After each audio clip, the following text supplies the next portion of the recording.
Axolotls. These aquatic salamanders are very interesting creatures. Native to Lake Cochimilco and Lake Chalco in Mexico, they can grow anywhere from 6 to 18 inches and are commonly seen as domesticated house pets and are used in a multitude of laboratory experiments. A key feature that makes axolotls so interesting for scientists to study is their regenerative ability. Axolotls can regenerate any of their limbs, organs, and even their spinal cord. How this works is once a part of the axolotl receives a wound, a major wound, like let's say the arm was cut off. First, a structure called the wound epidermis is created, which is just a layer of cells that covers the wound.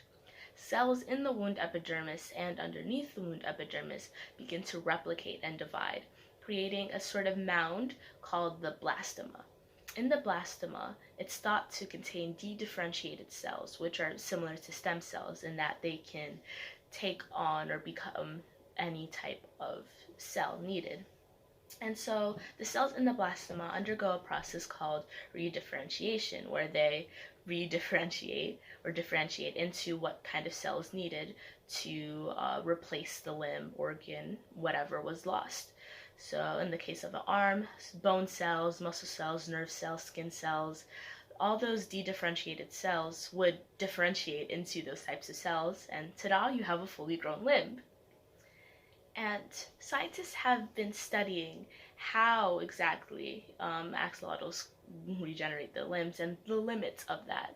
One notable experiment published in the Scientific Journal in 1968, called the transplantation of axolotl heads, took the heads of one axolotl, cut them off, and then cut a small wound into the abdomen of another axolotl and transplanted the head.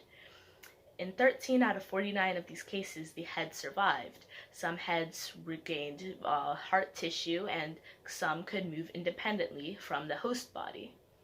All these fascinating experiments that have been done on axolotls only serve to better our knowledge of their regenerative ability and be able to apply them into the real world, into medicine, and how we can, perhaps replicate the regenerative ability in humans, all to improve the quality of life.